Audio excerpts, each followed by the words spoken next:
Out that Donald J. Trump is the peace president. He ran again on his no more wars, bring all the troops home. Since then, the Russia-Ukraine thing's escalated. He's been attacking Iran.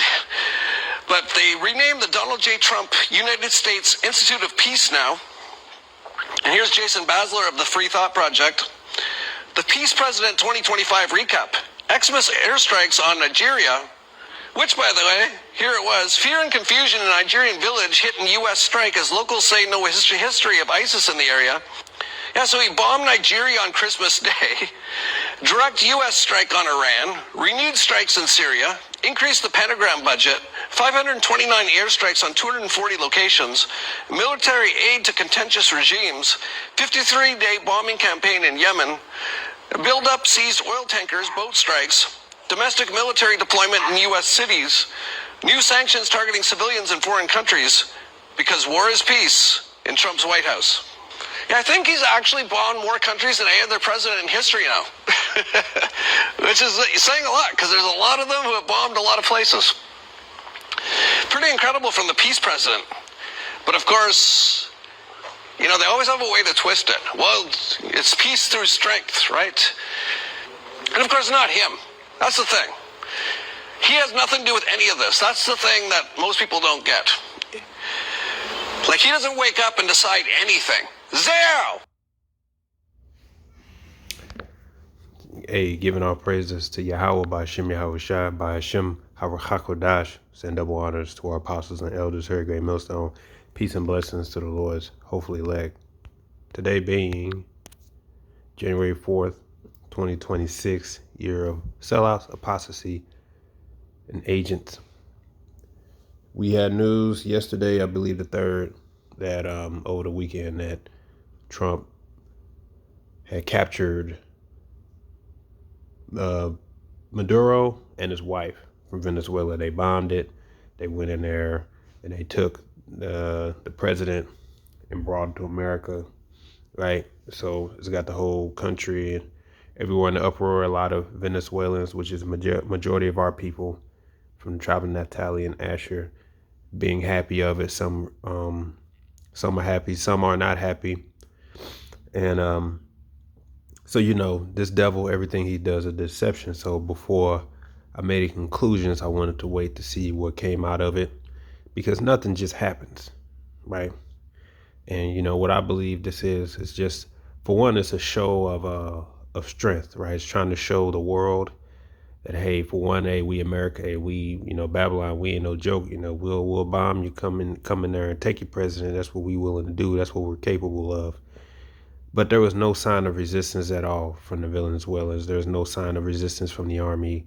They just happened to go in there and had a success. Like, yeah, no, not buying it. Okay, you know, nothing's real. All right, there's always an agenda behind it. There's always a motive behind it, and what this does is it shows, it's just a show of strength. It's trying to show the world that, hey, America, hey, we still ain't nothing to mess with. We're still very capable of doing, you know, covert operations, and we're still, you know, a threat. That's what this is. It's also a distraction because, you know, Trump is set up to be, back when they did the fake assassination, that fake shit, right? When they did that, okay, that was them, the wicked elite, prancing Trump up as to be the one to lead the world into the new world order. And in order for them to do that, he has to have this image of one who can beat assassinations, and one who, as you can see, he's being labeled the peace, the one who seeks peace, because he's just a puppet. He's just a puppet from the 1948ers, the international bankers. He's just doing their bidding. That's all he is. So they're prancing Trump up, and they have to use by means of deception to win favor of the people, especially the people in Babylon. So he's getting a lot of bad rep, especially because of the Epstein files and everything that he's doing.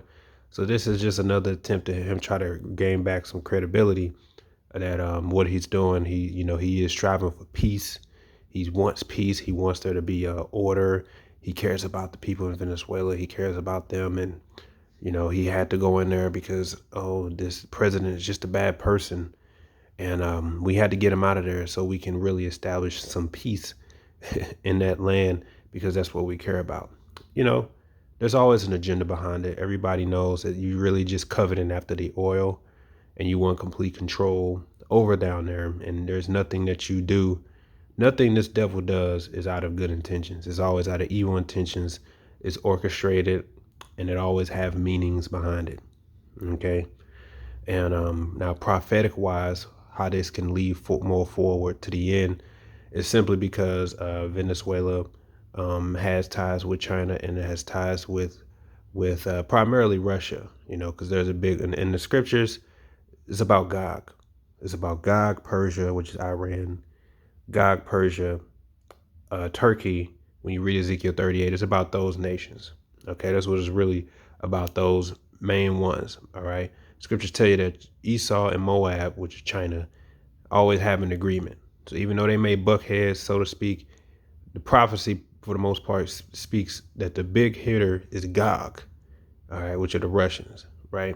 So anything that stirs or moves them, that's how you know, yeah, okay, this is going to move closer to prophecy. So they allegedly had, not allegedly, but they had some agreements and they were going to move forward with assistance, all these things. So this move done, or this psyop being performed by the U.S. to Babylon, is no coincidence. Okay, it's out of necessity, really, on their end to try to still show like they're this power of strength that you don't want to mess with them, and at the same time, we want peace. We want peace. Well, the scriptures basically tell you that you need to beware of the peace president, right? Beware of these ones that come in the name of peace. Because in fact, it's all prophetic, but it shows you that destruction is really at the door. The book of Psalms 120 says, "In my distress, I cried to the Lord Yahweh, and he heard me. Deliver my soul, O Lord Yahweh, from lying lips and from a deceitful tongue. What shall be given unto thee? Or what shall be done unto thee, thou false tongue? Sharp arrows of the mighty with coals of juniper. Woe is me, that I sojourn in Meshech, that I dwell in the tents of Kedar. My soul have long dwelt with him that hated peace. I am for peace, but when I speak, they are for war." And these Edomites, they don't know what peace is. Peace was never an option. As that phrase goes, when it comes to the Amalekites, peace was never an option. Trump set up to, I want to establish peace in Gaza. I want to come up with a peace deal. Peace is never an option. Why? Because they want to covet that whole land. Because if you go back to what they call the Greater Israel Project, if you look that up, that's just simply them trying to steal the birthright that was given to Jacob. Because it was given to Abraham, that he said in Genesis 15, "Thy seed shall inherit this land from the river of Egypt, the Nile, all the way to the Euphrates." It was more than just Jerusalem. That was the blessing that was given to the Israelites. That's what these Amalekites are trying to steal, but they label it as, quote unquote, the Greater Israel Project, meaning they don't want to establish peace. They want expansion. That's what they want. So peace was never an option. And even their president, the second president of Egypt, Abdul Gamar Nassar, sat down with the U.S. It was a 1975 interview. You can look that up. He sat down and the representative from the White House is saying, what can we do to establish peace between the Islamic nations and the nation of Israel? And he said there will never be peace because you Edomites, you don't want peace. He says, as long as you're talking about expansion, that means you don't want peace. Yeah, because it was never an option. Peace was never an option when it comes to these devils. But they selected Trump to set up and say what? They gave him a Nobel Peace Prize. And Benjamin Satan, not a real Jew, said they've anointed Trump to be the leader of peace. And he's speaking just like he's speaking now. Well, we're going to run the country until such time as we can do a safe, proper, and judicious transition. So we don't want to be involved with having somebody else get in, and we have the same situation that we had for the last long period of years. So we are going to run the country until such time as we can do a safe, proper, and judicious transition. And it has to be judicious because that's what we're all about. We want peace, liberty, and justice for the great people of Venezuela. And that includes many from Venezuela that are now living in the United States and want to go back to their country. It's their homeland. We can't take a chance that somebody else takes over Venezuela that doesn't have the good of the Venezuelan people in mind. We've had decades of that. We're not going to let that happen. We're there now, and what people don't understand, but they understand as I say this, we're there now, but we're going to stay until such time as the proper transition can take place. So we're going to stay until such time as we're going to run it, essentially, until such time as a proper transition can take place. Just like he spoke back then, he had his head down, trying to speak all soft. I didn't want this position, but they anointed me as one going for peace. They anointed me as one going for peace. I didn't want this position.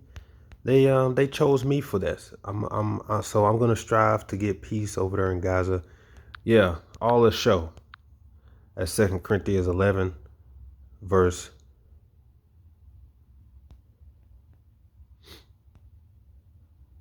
13, he says, "For such are false apostles, deceitful workers, transforming themselves into the apostles of Hamashiach. And no marvel, for Satan himself is transformed into an angel of light." That's these devils. They transform themselves into the angels of light. They're saying we're the ones seeking peace. That's what we want. So we're going to come over here. We're going to take control. And we're doing this for the betterment of the people. We want peace for those people. Well, if history should tell you anything, is to beware of this man when he comes and he says, we seeking peace. As I believe it was Ronald Reagan that said that the most dangerous words, the 9 words that can be heard from an American, it says, I'm from America and I'm here to help.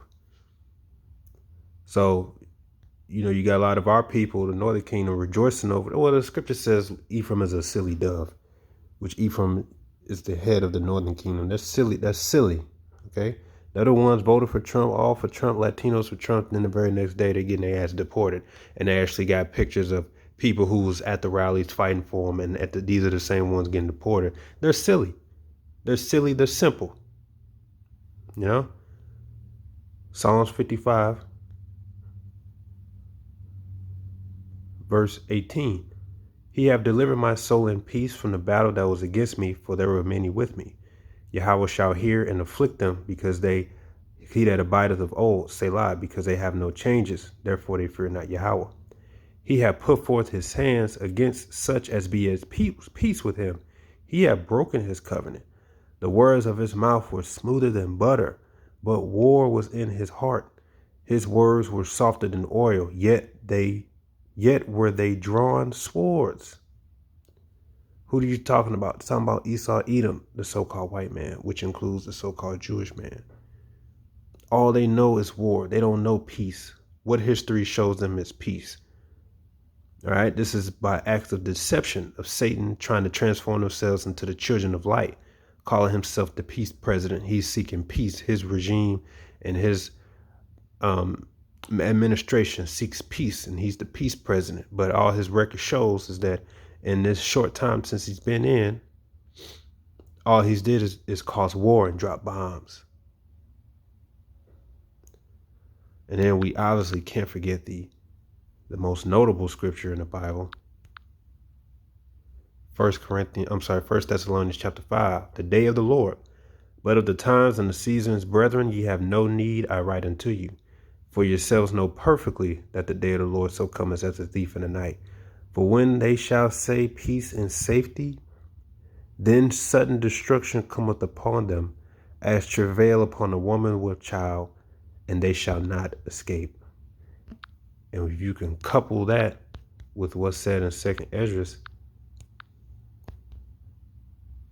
16, verse 21, "Behold, victuals shall be so good cheap upon the earth, that they shall think themselves to be in good case, and even then shall evils grow upon the earth, sword, famine, and great confusion.